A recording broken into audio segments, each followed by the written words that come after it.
Hello, thanks for being in a new video. This time I have with me the Zuum Sens M1. We are going to unbox it.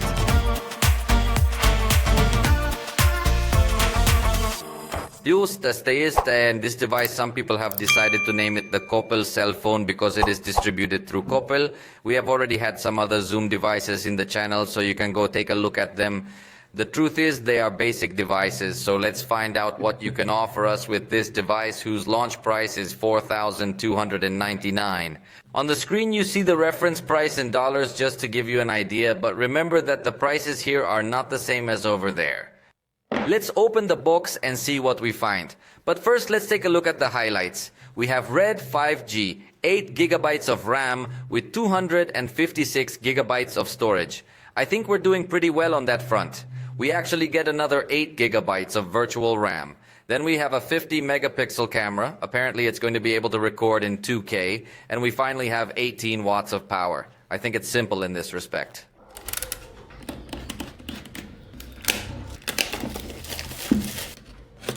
It's very uncommon to see a case with these proportions on smartphones. They're usually much smaller or more compact, but let's see what's inside here.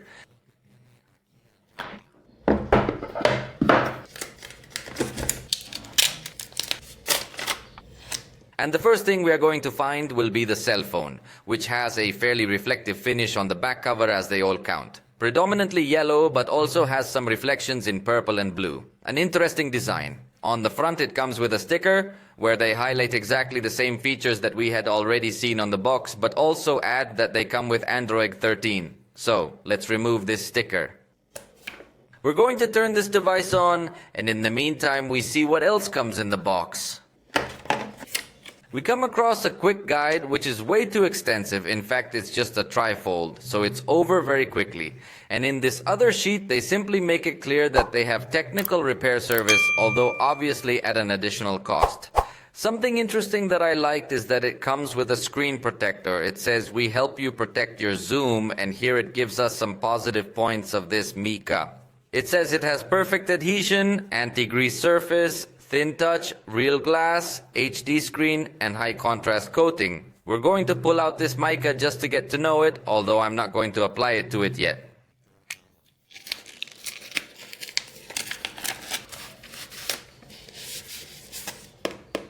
It comes in pretty handy to have a tempered glass mica included. This usually you always have to buy it separately, and obviously not being a very famous or popular model, it is unlikely that you will find a mica with the perfect fit. So it is totally positive that out of the box this manufacturer includes this accessory. It even comes with a small cloth with which you can clean the screen. Then we find the key to remove the tray that comes in this small plastic. Next we find the case, which is totally transparent, totally flexible with semi-rigid edges, and it also strikes me that in this case it does not have any texture inside, unlike the vast majority of cases today. So as you realize, it comes with everything included. I think this could be a positive point since most smartphones today only include a case and charger, in the best case because there are also other manufacturers that no longer include charger and case. But look here, in addition to the tempered glass and the case, it seems that we have headphones here. Of course they will be simple headphones, not of extraordinary quality, but it always comes in handy to have this accessory included in the box so that we can enjoy a good experience. And finally we have the 18-watt charger, which sounds a bit hollow. It's a simple charger, obviously, with its cable from USB-A to USB-C with a length in between. So it's got everything we could ask of it out of the box, and in that respect it's already giving us a much nicer experience than many other manufacturers. So, let me put all this content away again, and we'll come back to take a full look at the phone.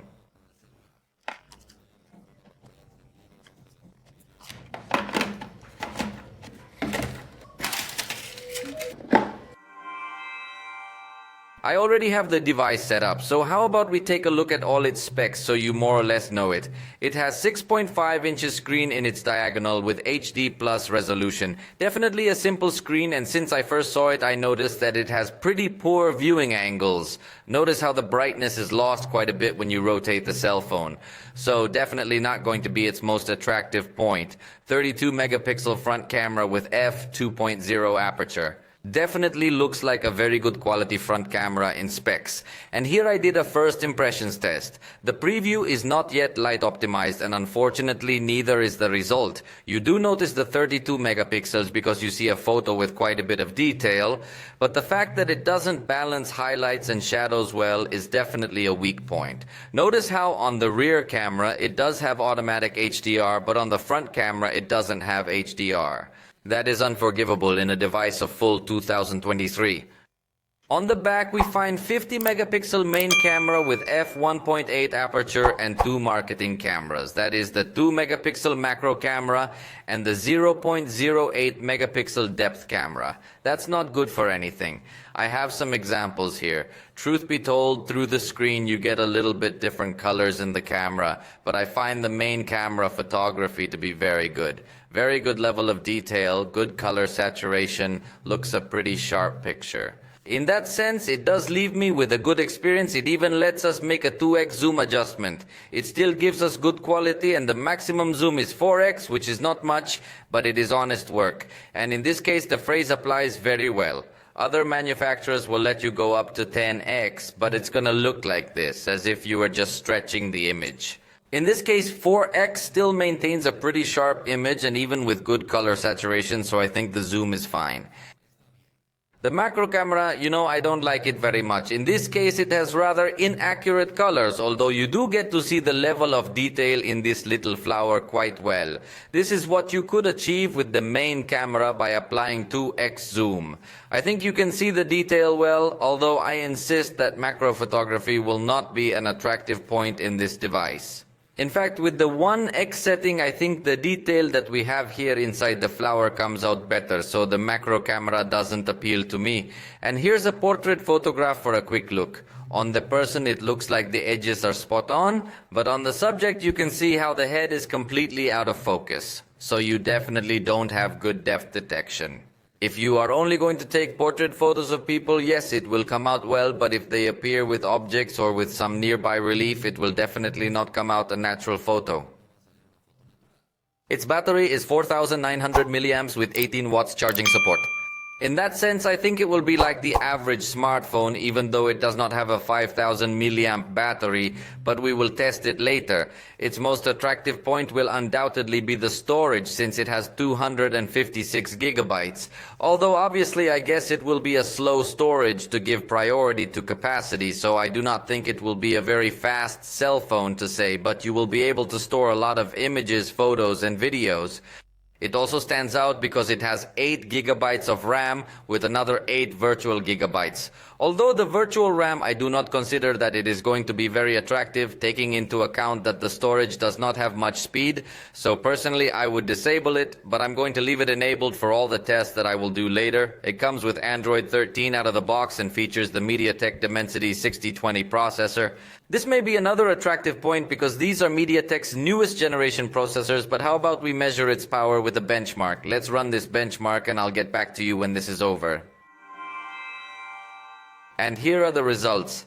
They're honestly quite surprising, and this is another one of its most attractive points because it gives us very similar numbers to the Snapdragon 695, which is a processor that you're going to find in much more expensive models. So definitely the processor, the storage, the RAM, those are the most attractive points, oddly enough, of this device. Anyway, we'll continue to do a little bit more extensive analysis later on. For now, we have reached the end of this video. If you liked it, you can let us know, and we'll see you next time.